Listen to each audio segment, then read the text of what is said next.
Hello there, everybody. I hope you guys are having a great day or night whenever you seem to be watching this. I'm actually recording this today on the 4th of July. Not to date the video, but I just wanted to say it's not the best day to be recording an ASMR video. But anyway, I wanted to take the time today to show you something that means a lot to me. It's actually part of my fossil collection.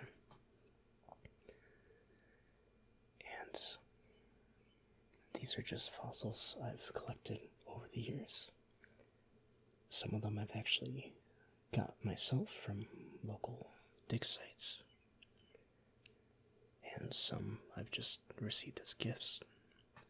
I always love when people give me fossils as gifts. It's actually probably my favorite thing ever. But I have a couple in my collection, so I figured I'll do a series of videos about each one, and we can go over their features, the specimens themselves, the time period they come from. If some people aren't aware of that, I could share my knowledge on that, because every single fossil has a story. These were living things at one point, and I think they're incredible. So, without further ado, let's get into the video. First things first, you should always be wearing some gloves when handling fossils, because you don't want any oil or dirt interfering with the preservation of these fossils.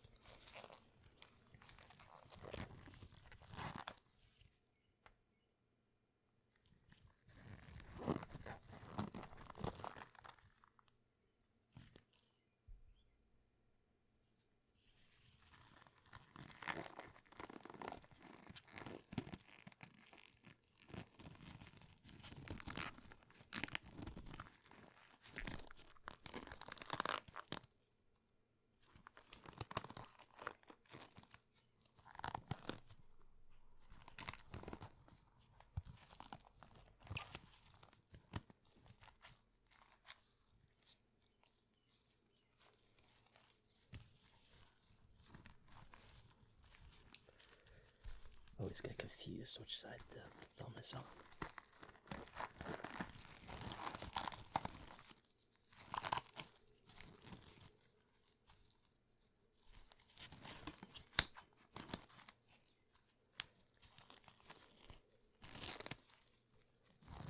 These are unpowdered nitrile gloves. Ooh. Squeaked at me. Anyway, let's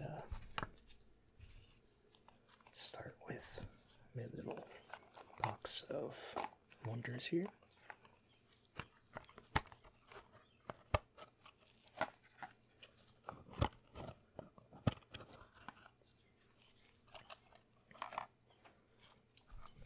keep a few together. Like I said, I don't have particular places for them, but I figure no really harm will come when they're not being moved around together.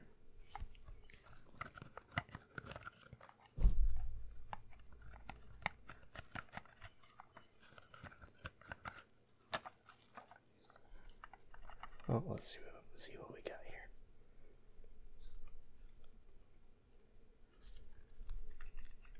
Very interesting. Big one on top. And it's hiding a few more in there. So I figure for this video, we will probably start with one of the more interesting ones. I think they're all kind of interesting, but for now we'll probably start with this trilobite. So let's put that right there.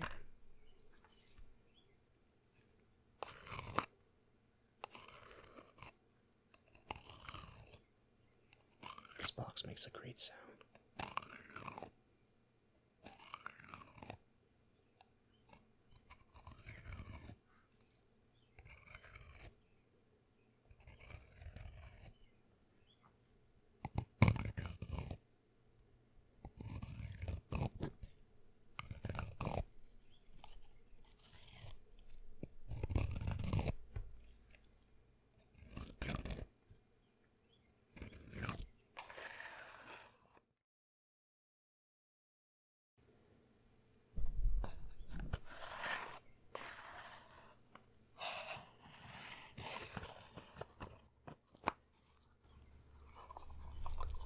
So let's close it up for now.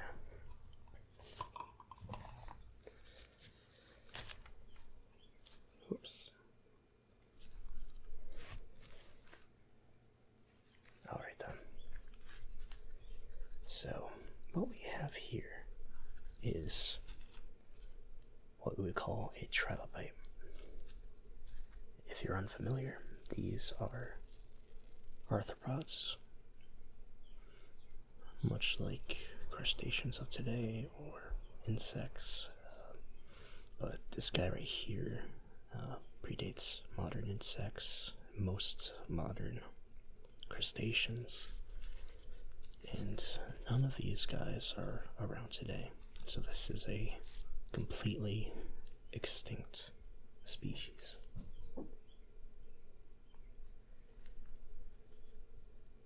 What's so interesting about these guys is this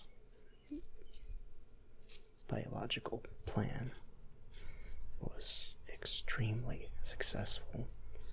These were an extremely abundant species,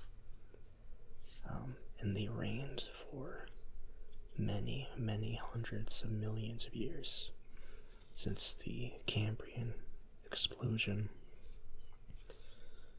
all the way up until a little after the Permian extinction. So, these are much, much older than the dinosaurs were.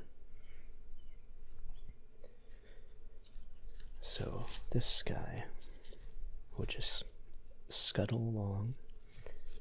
They used to have legs, but those don't fossilize very well, so they're not present on this specimen. They also used to have antennas that would come out from the top of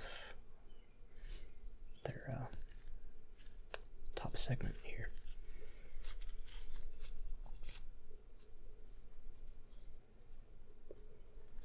As you can see, there's plenty of what we call matrix still attached to this fossil, which would be the sediment that it was preserved in. So this was the sand that, it was scuttling along on. And when it perished for some reason or another, it was buried under millions of years of sand and sediment, mineralization, which preserved this hard exoskeleton, which is very much like today's insects and crustaceans. All modern arthropods share an exoskeleton. This one is very segmented, as you can see. It looks very much like a millipede or perhaps an isopod or something along those lines. Although this is not very closely related to anything like that. This family of animals died out many hundreds of millions of years ago in what we would call the Permian extinction event. You might also know it as the Great Dying,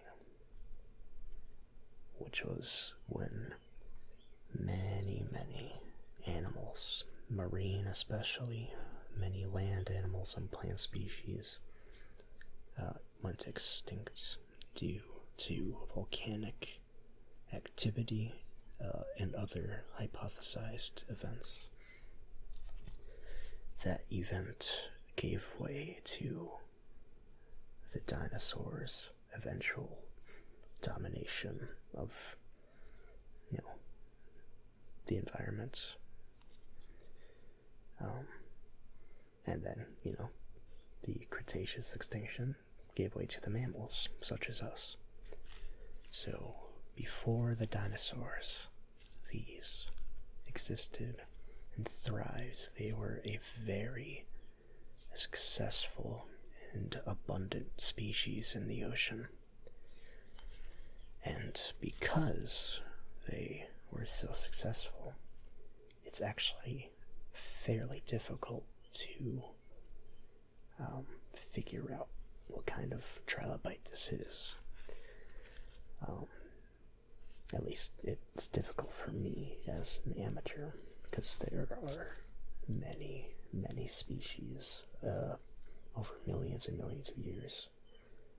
Now, if I'm going to make an educated guess as to how old this specific fossil is,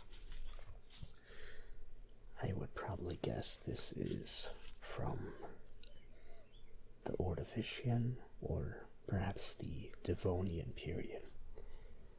So we are talking, 480 million years ago to possibly 350 million years ago.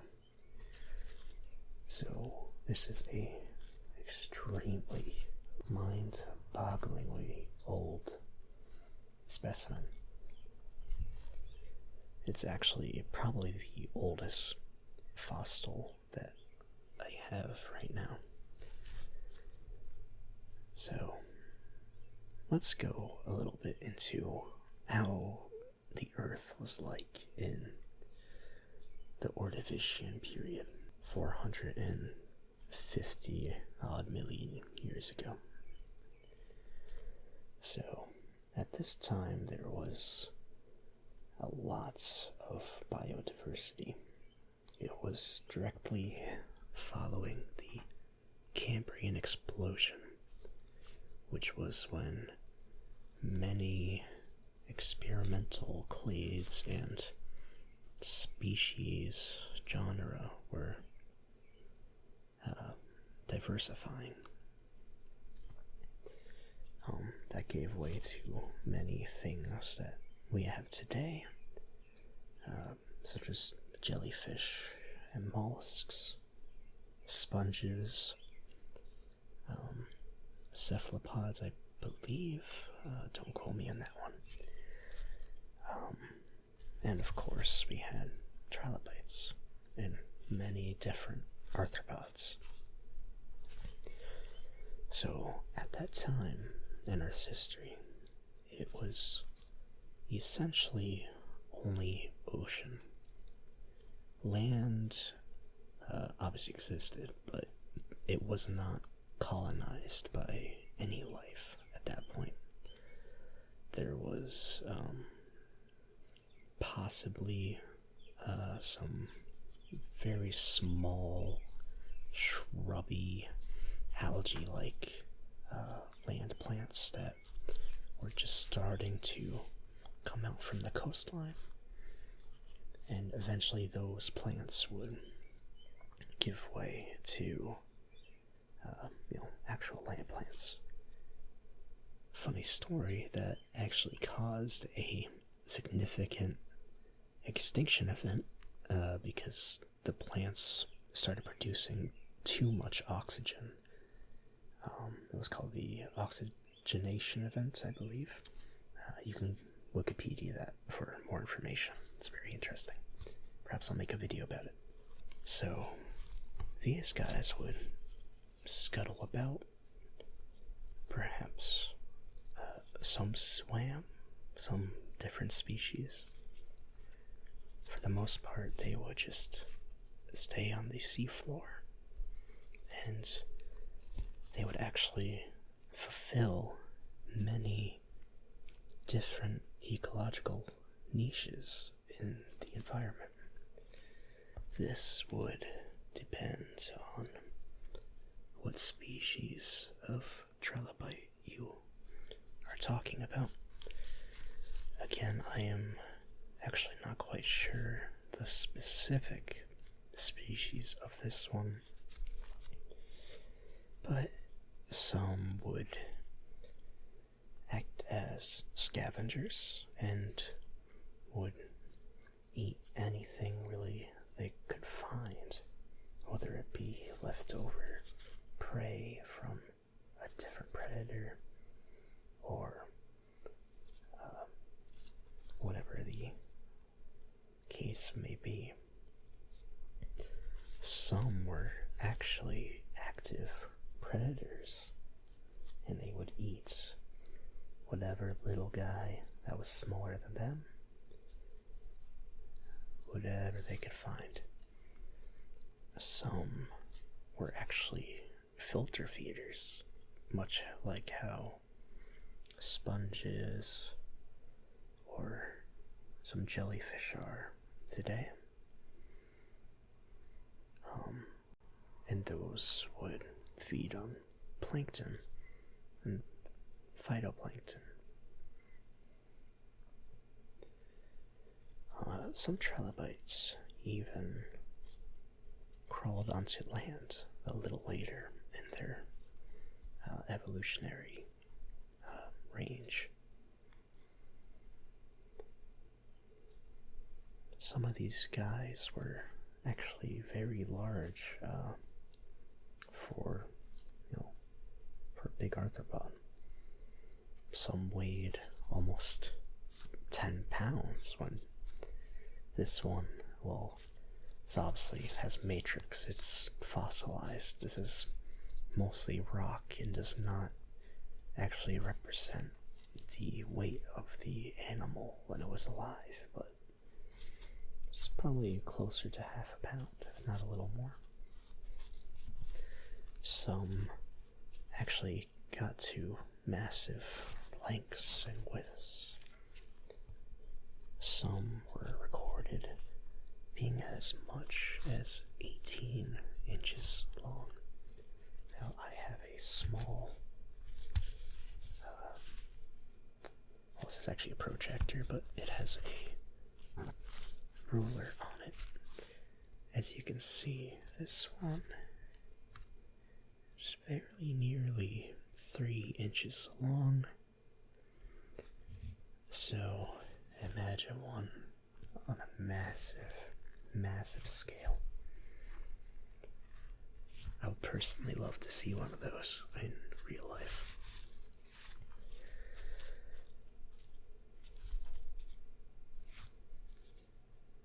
So, due to these guys' hard exoskeletons, they actually preserved extremely well in the sediment that they lived in, which means that there is a very extensive fossil record showing their evolution over millions and hundreds of millions of years.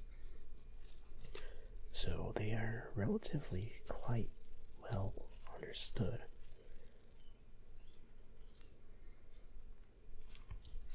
I'll try to get some closer images. I apologize for a shaky camera.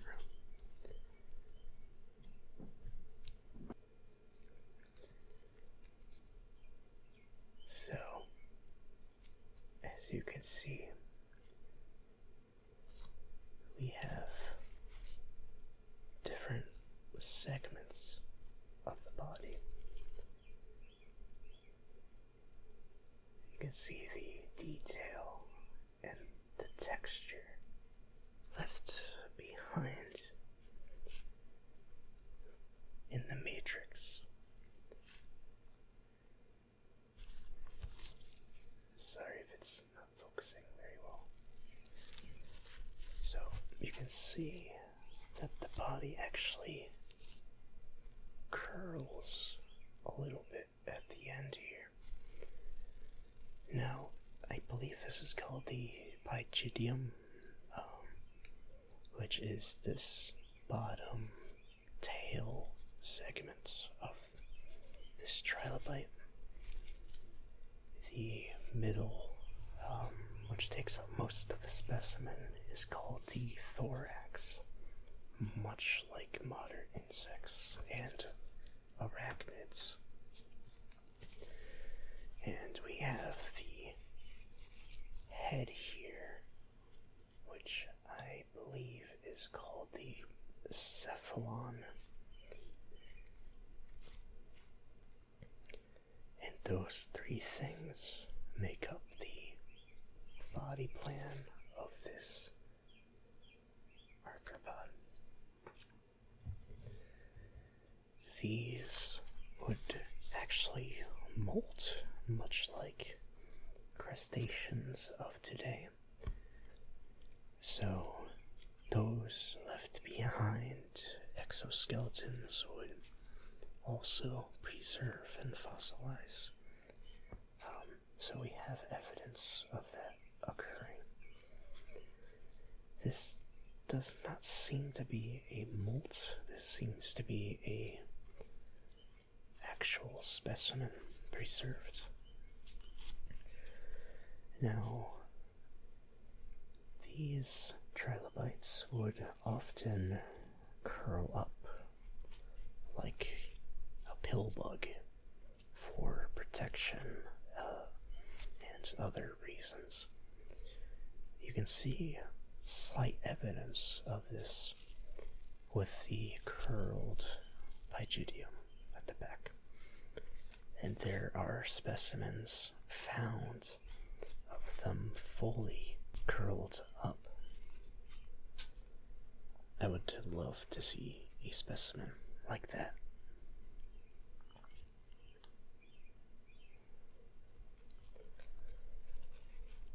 So there's not too much more to say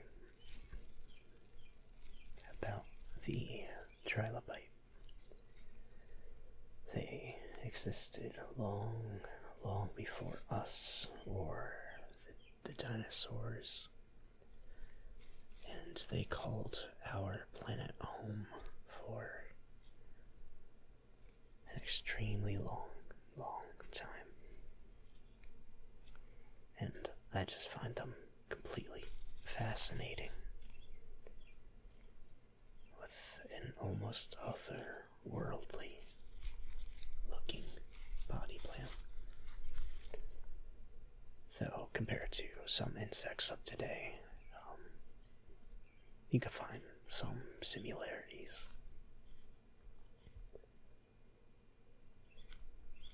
For now, though, I think we will put him back, and in a following episode, I will go over some more fossils.